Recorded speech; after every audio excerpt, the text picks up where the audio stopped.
Once upon a time there was a rich man who lived with his 3 daughters. The 2 older daughters laughed at anyone who did not dress as well as they did. If they were not going to a ball, they were shopping for as many fine dresses and hats as they could carry home. The youngest daughter, Beauty, liked to read most of all. "No one will want you," her older sister said, and they laughed. "Look at your hair, you look like a servant girl." Beauty did not know why they talked to her in a mean way, but she said nothing. One day the father got some very bad news. He had spent all his money on a ship that had sent out to sea for trade. Now he learned that the ship was gone. Everything on it was lost. All at once the rich father became as poor could be. The family could no longer stay in their big house. The house, its fine tables and chairs, and all their fine things had to be sold. All the father had left was a little hut deep in the woods, so that is where he and his 3 daughters had to move. Living in the hut in the woods was hard work. Each day a fire had to be started, meals cooked, the place cleaned, the garden tended, and things fixed when they are broke. Now that the family was poor, you might think the 2 older sisters would help out with the chores. Think again. "She looks like such a mess," they said, turning up their noses at Beauty. "She might as well serve us." And so Beauty did all the hard work. And then, good news! The father's ship came back to shore. "I'm going to town. Tell me what fine gifts I can bring back for you." "Bring me the finest dress from the finest shop," said the older sister. "I want one just like it," said the middle sister. "And you, Beauty," he said. "All I want, father," she said, "is a single rose." "Can you believe her?" said the older sister. "What a fool," said the middle sister. They both laughed. "Girls," said the father, "if that is what Beauty wants, that is what I will bring back for her." The father was on his way home when he thought, "I forgot all about the rose for Beauty." All at once the sky turning black. "Oh dear," he said, "a storm is coming." A moment later a heavy dark rain fell from the sky. Soaking wet and tired, the father saw a blink of light from far away. He went closer to the light, hoping it meant there was some place he could ask to stay the night. When he got up close, he saw a large palace with candles in all its windows. It was very odd, but the garden gate was open, and so with care the father stepped in.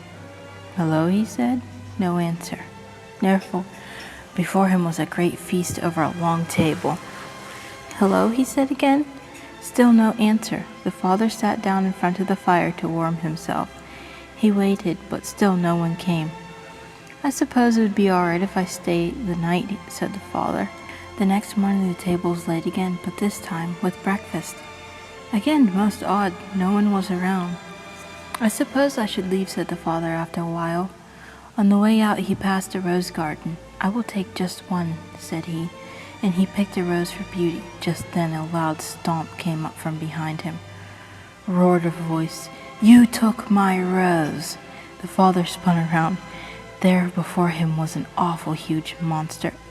I'm sorry," he said. "I didn't know." "You will pay for this," the beast yelled.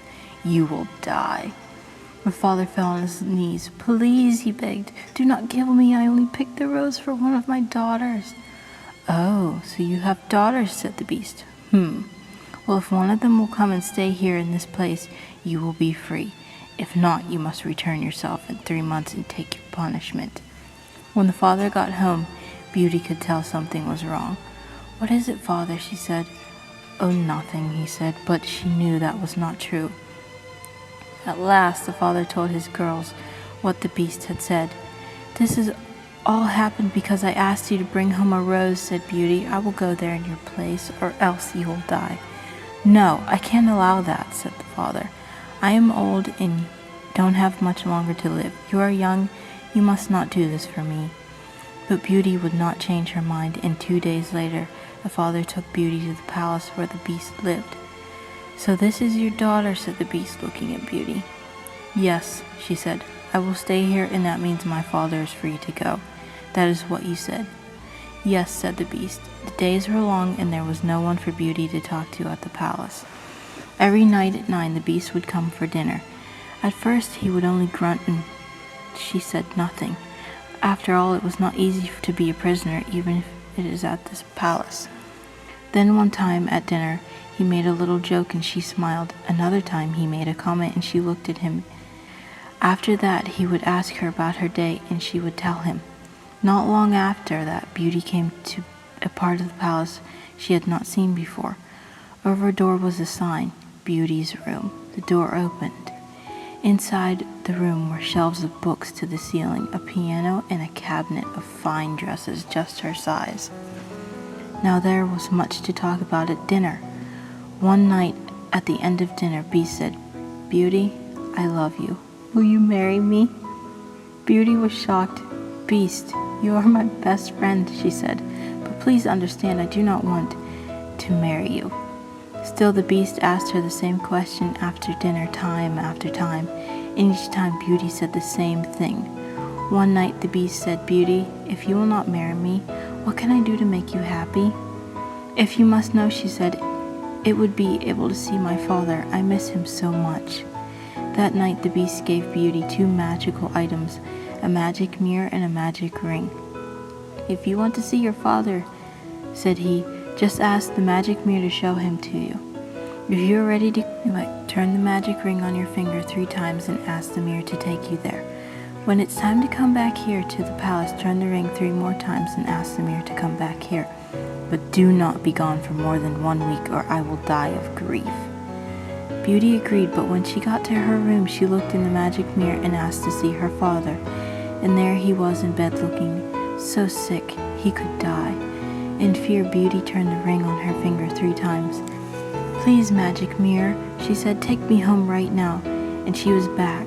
Ah, such joy when her father looked up and saw Beauty. For much of why he was ill was in knowing that Beauty was stuck in the palace, all because of him. Beauty stayed by her father's bed for hours. She told him that she had all the books she could read, music to play, and fine dresses to wear. "The Beast is not so bad," she said. "Once you get to know him, he's good to talk to. He's my friend." Beauty looked around. "Where are my sisters?" "They are both married," said the father. "Did they marry good men?" she said. "They had a lot of money," said the father, "but I do not know if your sisters are happy." For the eldest sister had married a handsome man so vain that he had no thought to anything else, including his wife, and the middle sister had married a man with a sharp wit, but who used it to hurt everyone around him, and most of all his wife. When the sisters came to the house and saw Beauty dressed so well, and talking about how kind and good the Beast was to her, they burned with rage. Beauty told them she must stay no more than 1 week, and the sisters came up with a plan. When she told them she must go soon, they wept. They soon said she must not leave. There was still so much left they wanted to do with her. And why does just a few days matter after all?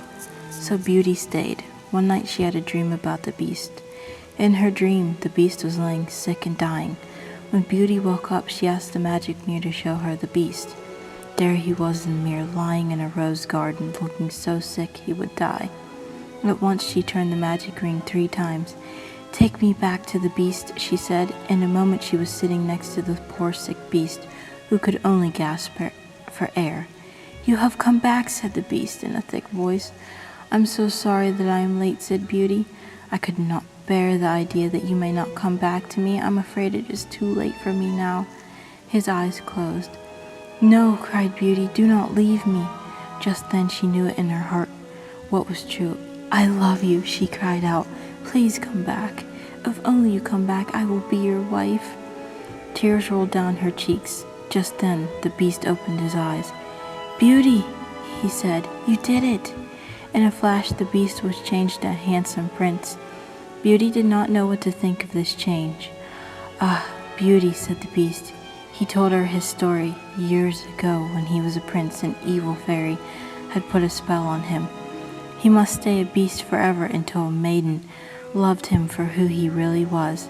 Now she had broken the spell, and so Beauty and the Beast were married and they lived happily ever after.